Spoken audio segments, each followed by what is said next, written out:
한 해의 마지막 주간을 하나님의 말씀으로 경건하게 시작할 수 있도록 지켜주신 하나님의 은혜가 얼마나 큰지 모르겠습니다. 이번 한 주간 베드로전서의 말씀을 통하여 우리의 지난 삶들을 정리하고 하나님의 자녀다운 삶이 무엇일까?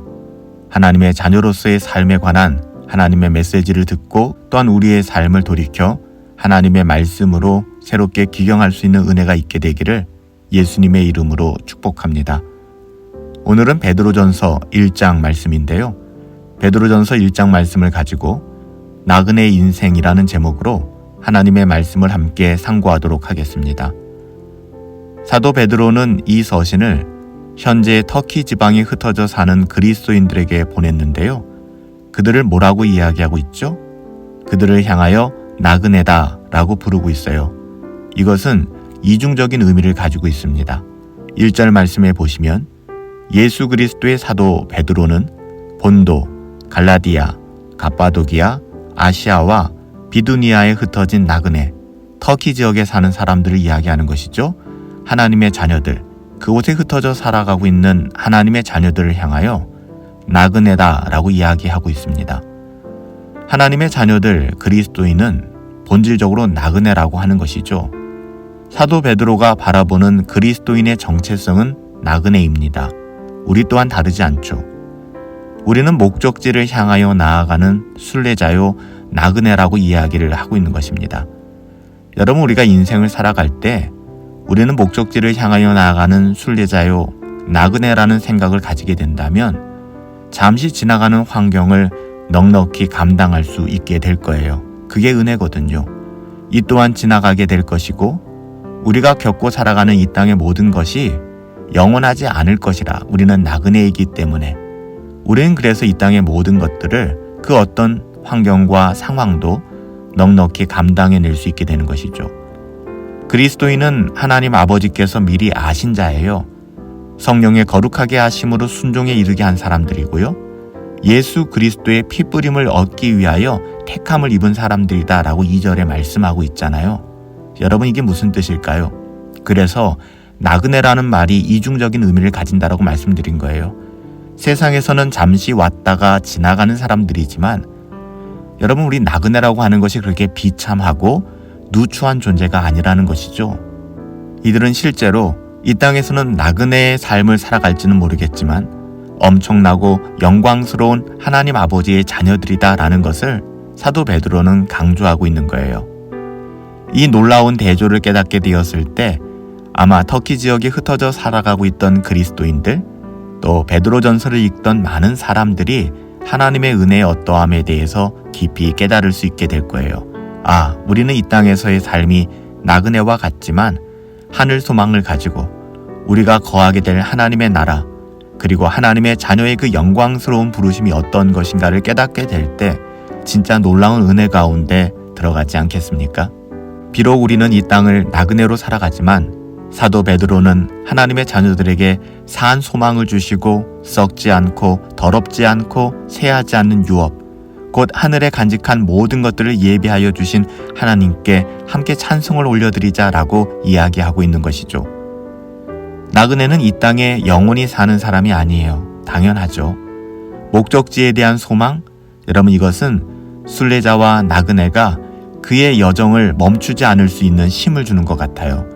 목적지에 대한 소망은 순례자들을 실망시키지 않게 될 것입니다. 우리가 살아가는 이 세상이 결국 녹록지는 않잖아요. 우리가 살아가는 이 세상에 존재하는 시험과 고난과 어려움 때문에 맞아요.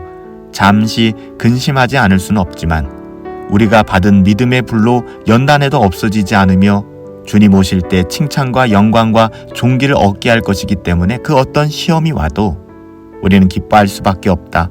이것이 사도 베드로의 고백 아니겠습니까? 베드로전서 1장 7절 말씀에 보면 너의 믿음의 확실함은 불로 연단하여도 없어질 금보다 더 귀하여 예수 그리스도께서 나타나실 때에 칭찬과 영광과 존귀를 얻게 할 것이다. 정말로 아름답지 않습니까?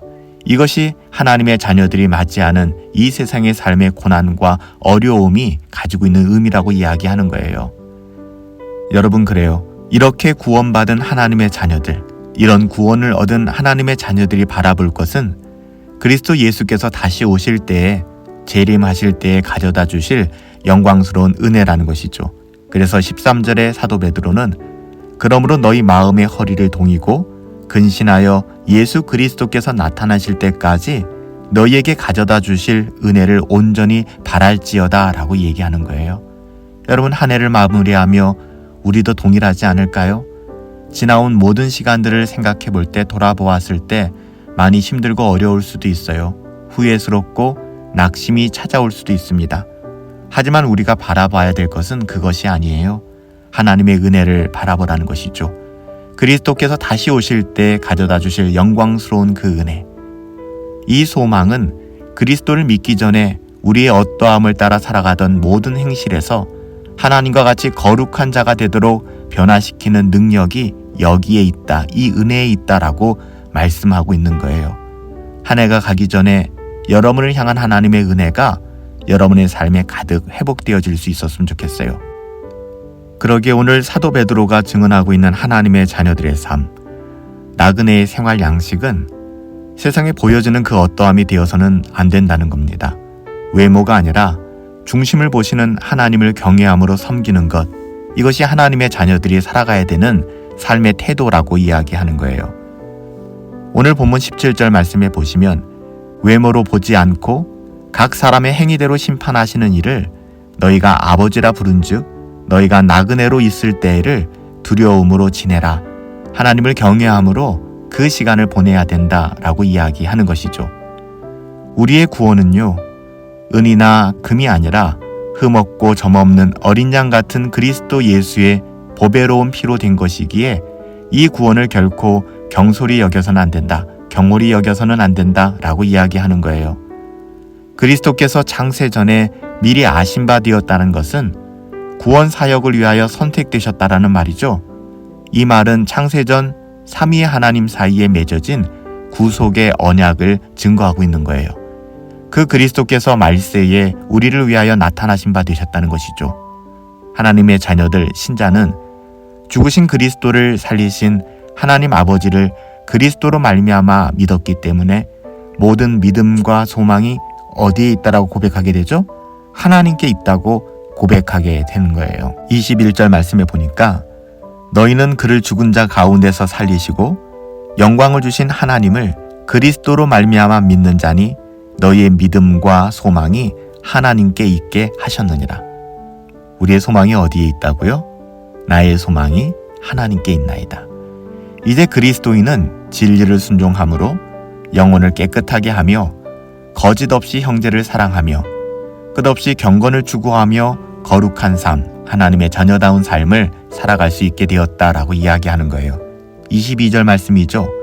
너희가 진리를 순종함으로 너희 영혼을 깨끗하게 하여 거짓이 없이 형제를 사랑하기에 이르렀으니 마음으로 뜨겁게 서로 사랑하라.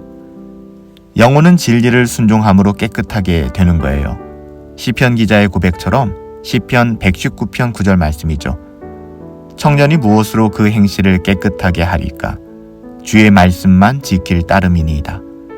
우리는 이러한 진리, 썩지 아니할 씨앗, 하나님의 살아있고 항상 있는 그 말씀으로 거듭난 하나님의 자녀들이잖아요. 세상의 모든 영광은 다 사라질 것입니다. 하지만 주의 말씀은 세세토록 있을 것이고요.